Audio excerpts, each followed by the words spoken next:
The night sky above the alien city was dark, heavy, and silent, like it was holding its breath. Cold winds moved through the empty streets, carrying dust, broken paper, and the smell of fear. The war had ended only 7 days ago, but the city still looked like a wounded body, cracked buildings, broken lights, and smoke rising from burnt homes. Out in the middle of this ruined place stood the night market, a long open street filled with cages. Inside those cages were alien orphans, small children with dirty faces, shaking hands, and eyes full of terror. They had lost everything, their families, their homes, their hope. A loud metal bell rang. A voice shouted, "All orphans must be sold today. No exceptions. Buyers, come forward." The crowd gathered. Some came to buy workers. Some came for profit. Some just came to watch. But one man did not belong here. A human named Mark Hawley, a quiet single father with tired eyes and a heavy heart, walked into the market carrying a box of medical supplies. He was on the planet to help with relief work. He did not expect to see children in chains. He did not know the new rulers planned to sell the orphans to pay for the war. When he passed the cages, he heard a small crying sound, soft, weak, full of pain. He stopped and turned. Inside the cage he saw a little alien girl with purple eyes, trying to protect 3 younger orphans behind her.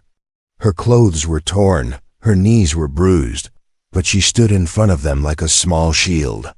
A guard kicked the cage. The girl fell but pulled herself up again. "Please," she whispered, "don't take the small boy. He is sick. He needs help." The guard laughed. "He will be sold first. Sick ones are cheap."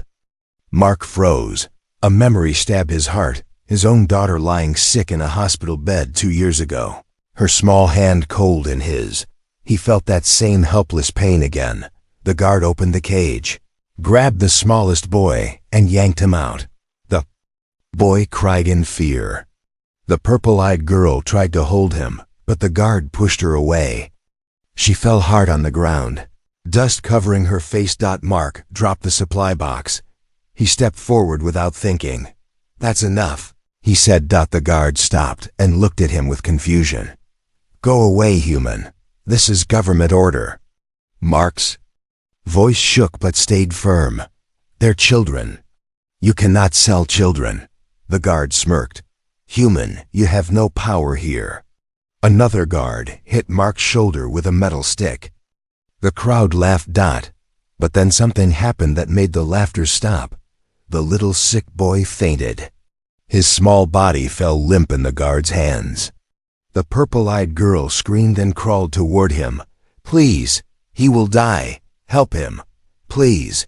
Mark felt a fire ignite inside him. A fire he thought had died with his daughter.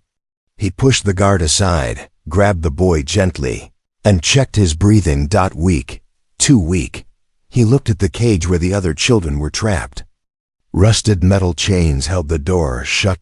Mark whispered, almost to himself, "Not again. I won't lose another child. Not again." He gripped the rusty human. "You think you can break chains?" Mark tightened his grip. His arms shook. His breath broke. His teeth clenched. The chains groaned. He pulled harder. Something in him, anger, grief, love, pain all burst out at once. Crack! The chains snapped like thin wood. The laughter died instantly. The guards jumped back. Shocked. The crowd gasped. Even the children stared with wide eyes. But the most shocking thing was not the broken chains. Under the cage floor, a hidden symbol suddenly glowed with bright golden light. Dust flew up. The ground trembled. The glowing symbol spread wider and wider like fire under glass. The guards stepped back in fear. The crowd began to run. The purple-eyed girl looked at the symbol, then at Mark. "It woke you. Woke it up." Mark didn't understand. He only knew one thing: he had to protect these children. He lifted the fainted boy and shouted to the orphans, "Run! Follow me!" But before he could take 2 steps, a deep horn echoed through the city. an alarm calling hunters, soldiers, and machines. The symbol grew brighter, shaking the entire market. People screamed and fled. The guards tried to trap Mark, but they were too slow. He grabbed the children's hands and ran toward the dark streets. Behind him, the ground cracked open. Something ancient, something powerful, something forgotten began to move under the earth. And Mark realized, breaking the chains did not just free the children, it awakened something the whole planet feared. Asterisk. Mark ran through the broken streets with the fainted boy in his arms.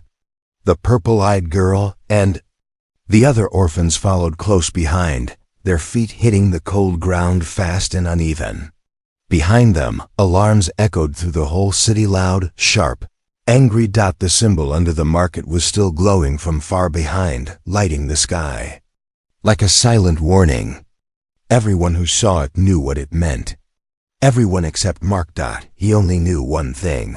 He had to keep these children alive. The purple-eyed girl grabbed his sleeve while running. Her voice shook.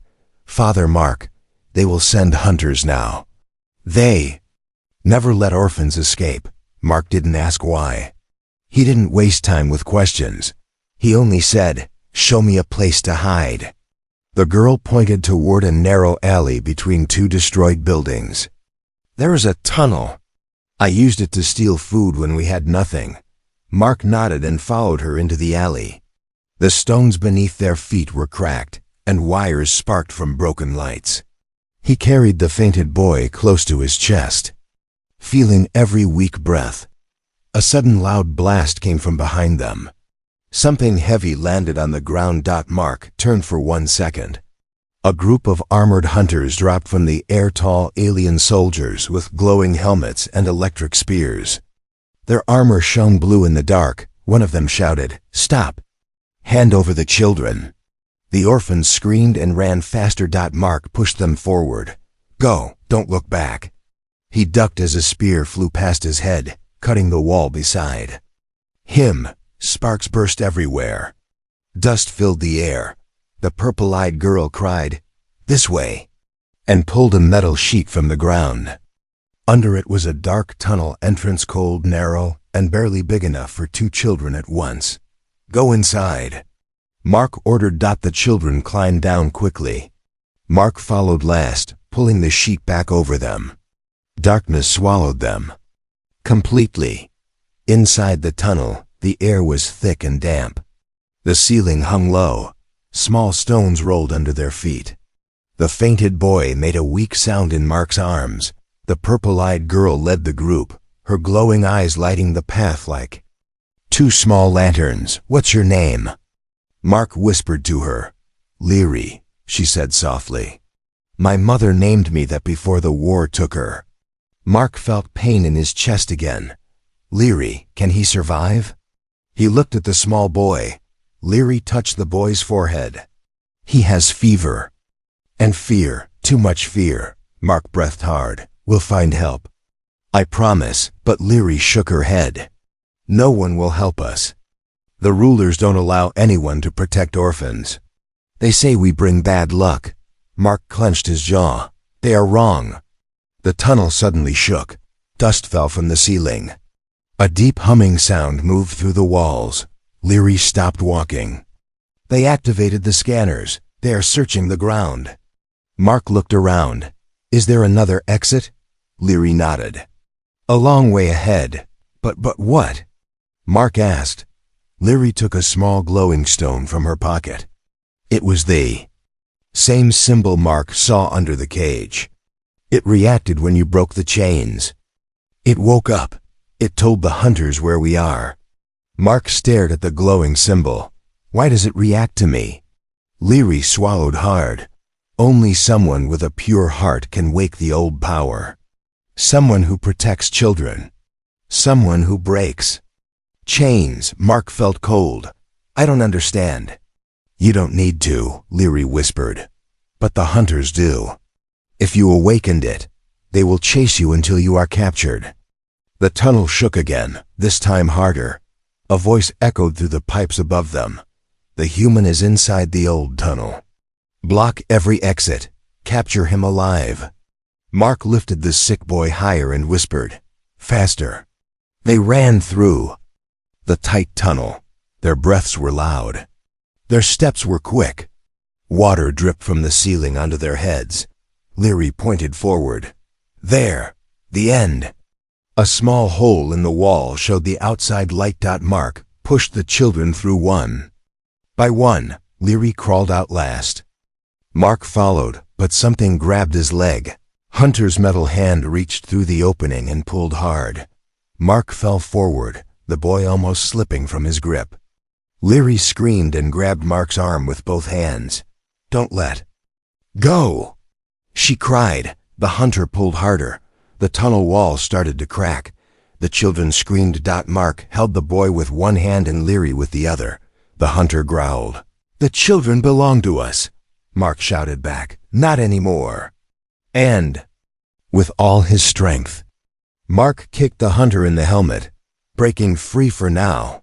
But the hunters were getting closer, and the ground above them was no longer safe. Mark pulled himself out of the tunnel with a sharp breath. Dust covered his clothes, and his hands shook, but he did not drop the fainted boy. Leary and the other children grabbed his arms and helped him stand. Behind them, the tunnel continued to shake as hunters forced their way through. "We cannot stay here," Mark said. "Run."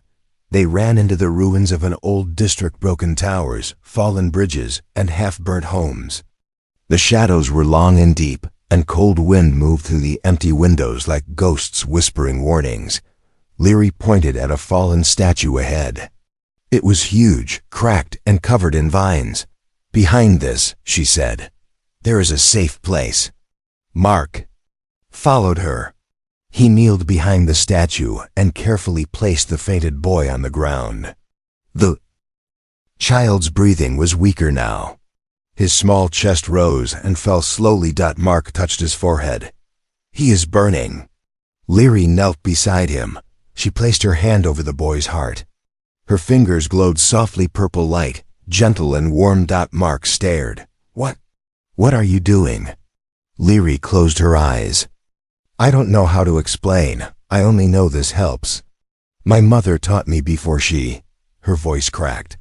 "Before she was taken." Mark waited. Slowly the boy's breathing steadied. The purple glow faded.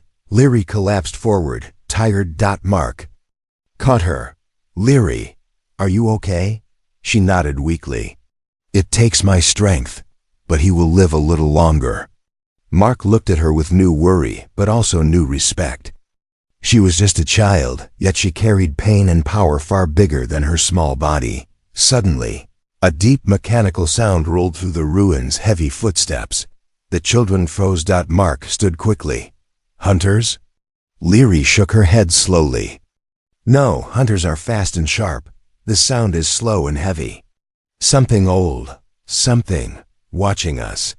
The mechanical sound came again. "The ground vibrat." The children clung to Mark. Leary whispered, "It followed us from the market." Mark narrowed his eyes. "The symbol?" Leary pulled the glowing stone from her pocket again.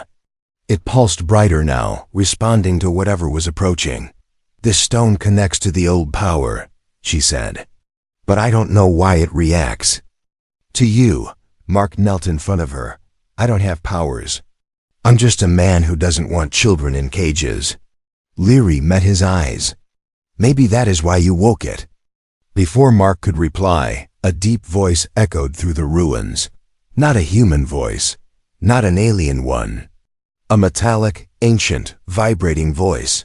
"Chainbreaker, child protector, you woke my heart." The children gasped and hid behind Mark. Mark slowly turned toward the sound. From behind a broken building came a massive figure taller than two men, shaped like a warrior statue brought to life. Its body was made of old metal and stone, covered in symbols that glowed the same color as Leary's eyes. Its steps shook the ground. Leary whispered, "The Guardian." Mark held the children behind him.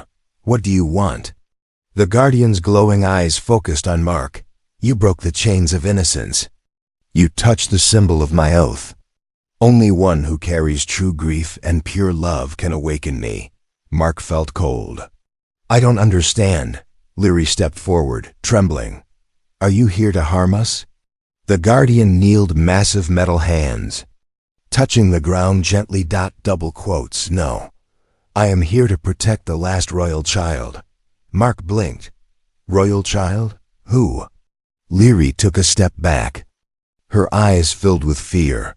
The guardian spoke again, the ground humming with every word. Leary of the ancient line, daughter of the fallen princess. She is the rightful heir of this world's light. Mark's breath caught. The children whispered in shock. Leary shook her head hard. No, you're wrong. I am nobody. I'm just an orphan. But the stone in her pocket glowed brighter, proving the truth. Mark placed a hand on her shoulder. Leary, why didn't you tell me? Tears filled her eyes. Because everyone who learned this tried to sell me or kill me. Before Mark could answer, a loud explosion tore through the ruins. Hunters. Their voices echoed. Target located. Capture the girl alive. Kill the human. Leary grabbed Mark's shirt, terrified. The guardian rose tall, powerful, glowing like fire. Behind me, children.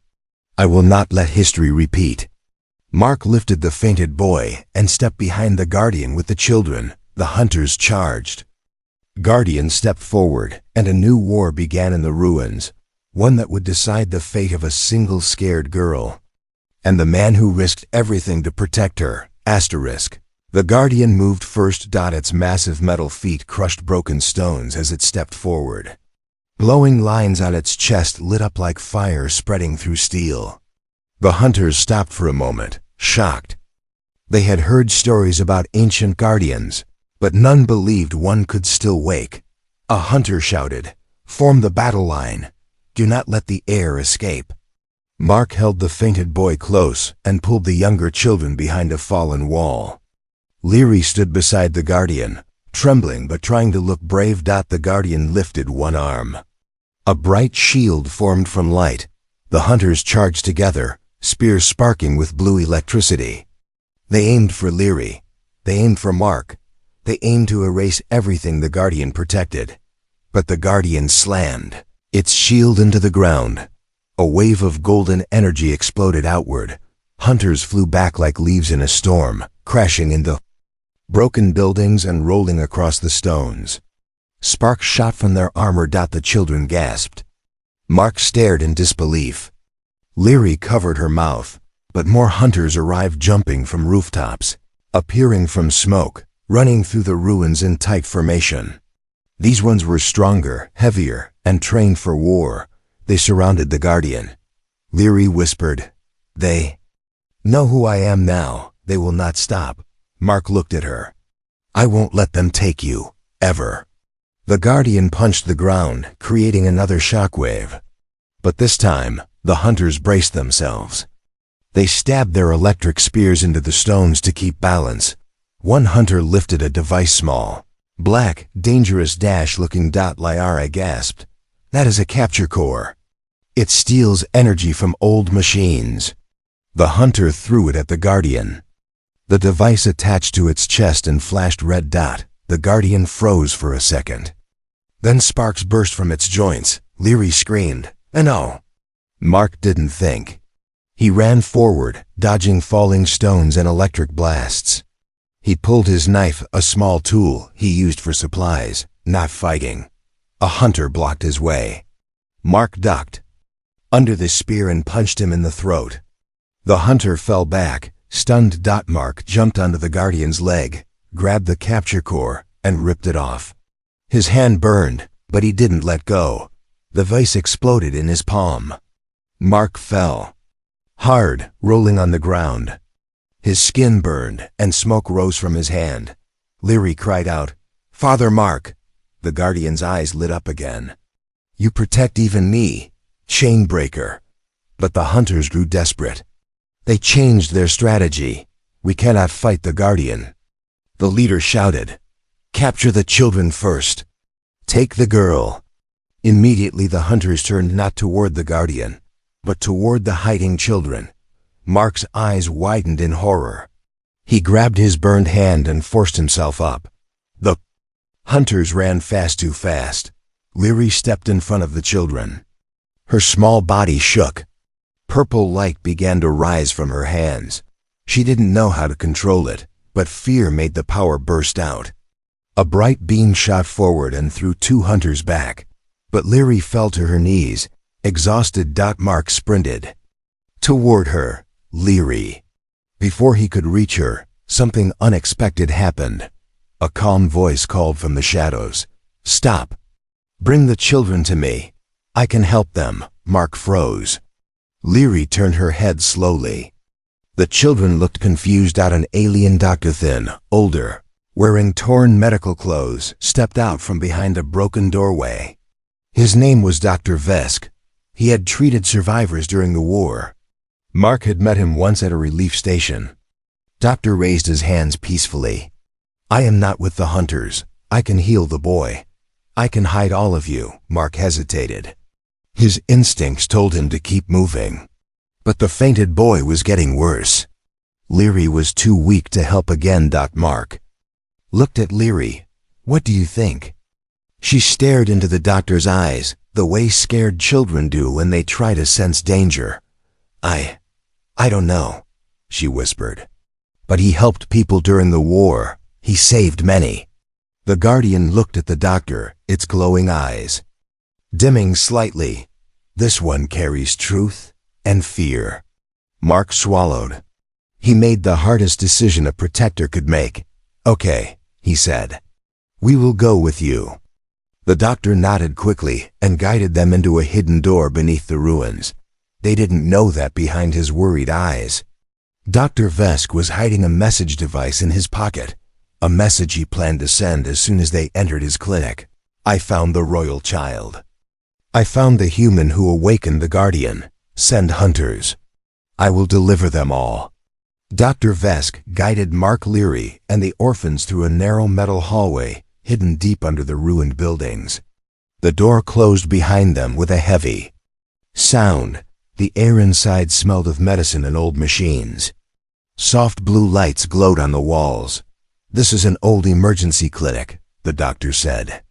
"No soldiers come here. You are safe for now." Mark followed him, still holding the fainted boy tight. Leary walked close beside Mark, eyes lowered, too weak to speak.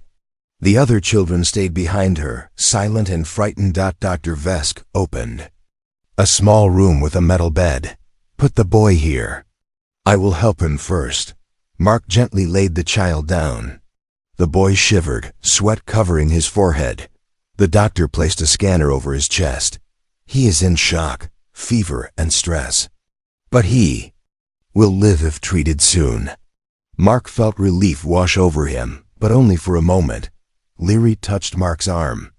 Her voice was soft and trembling. "Father Mark, I feel something wrong. Something heavy." Mark knelt beside her. "You're scared because of the hunters. It's okay, I'm here." But Leary shook her head slowly. "It's not fear, it's something else, like someone watching us, but not with eyes." Before Mark could question her, the guardian still standing at the entrance of the clinic spoke. "I sense danger. A hidden lie sits inside this place." Mark stood up sharply. "What lie?" The guardian's glowing chest dimmed for a moment, as if searching.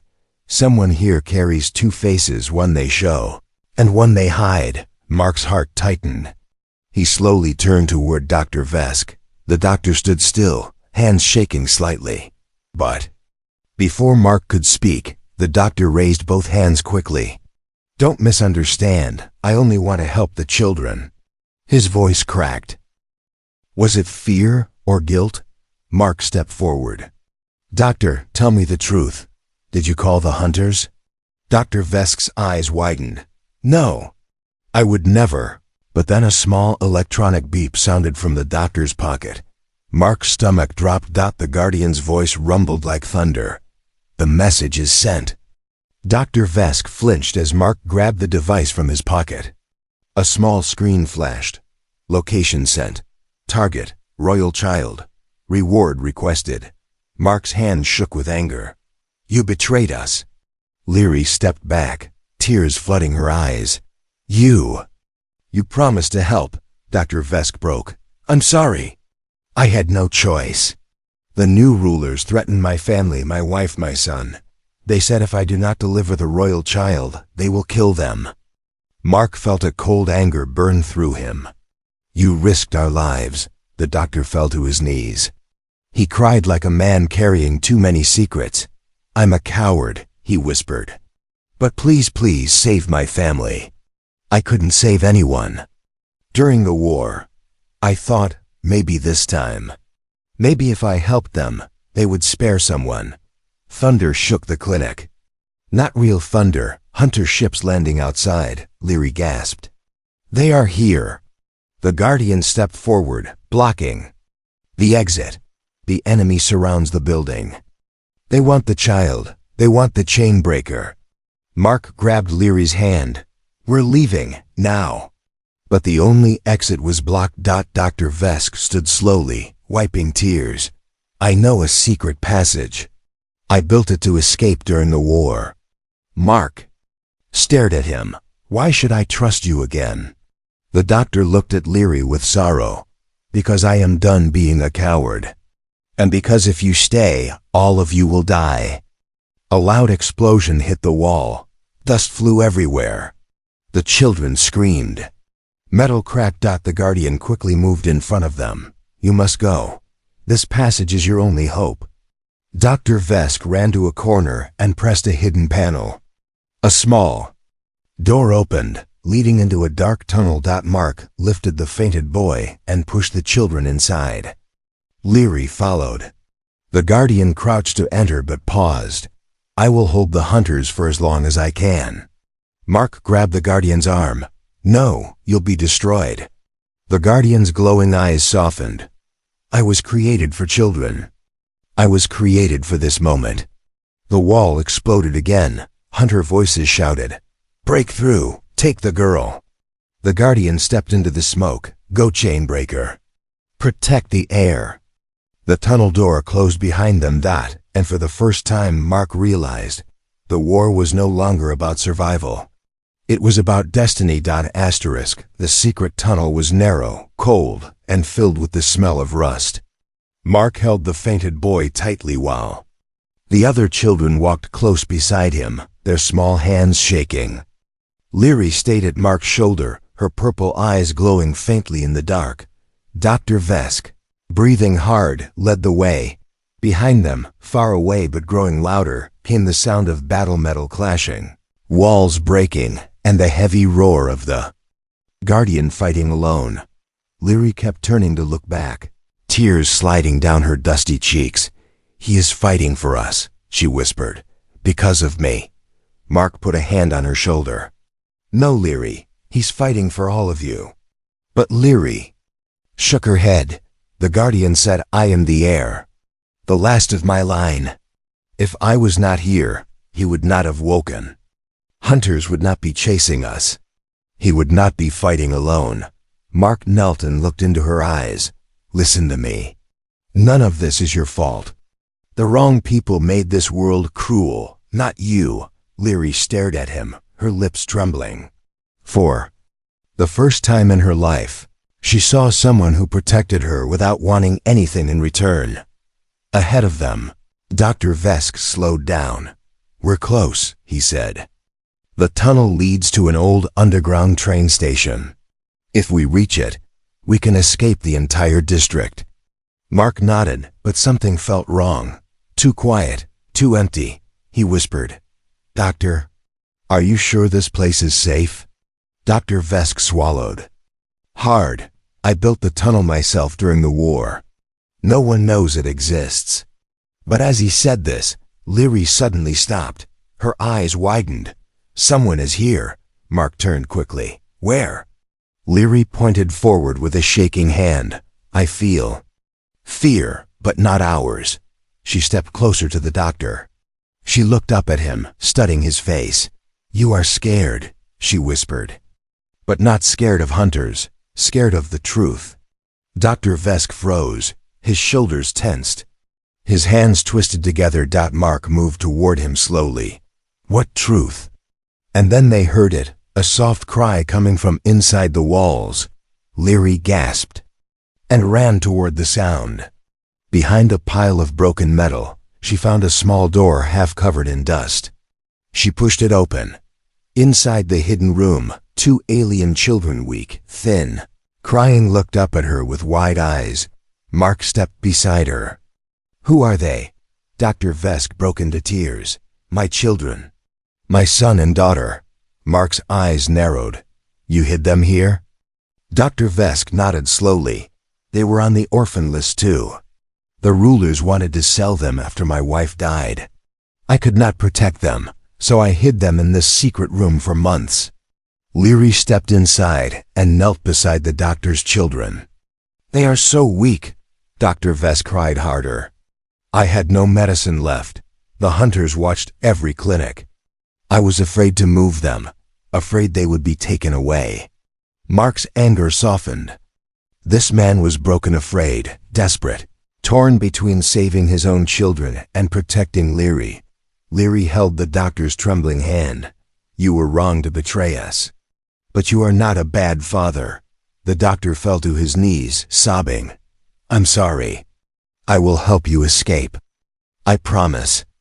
Before Mark could respond, the entire tunnel shook violently. Dust rained from above.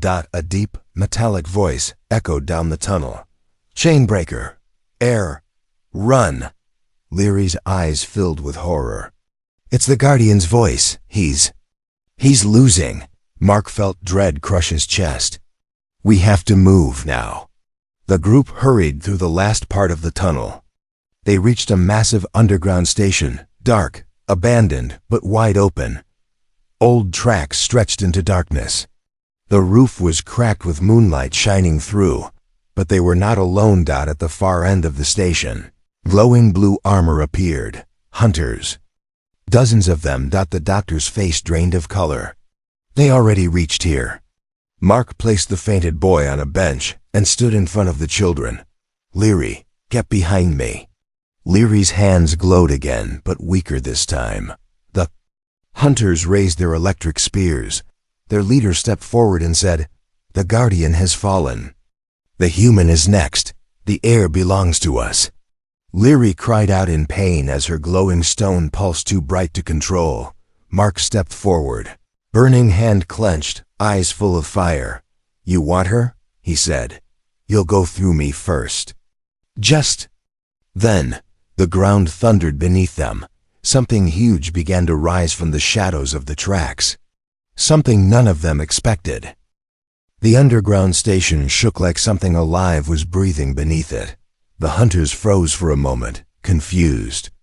Sparks flickered from broken lights overhead, shining on the cracked train tracks. Mark stood between the hunters and the children, fists clenched, pain and fear burning through him.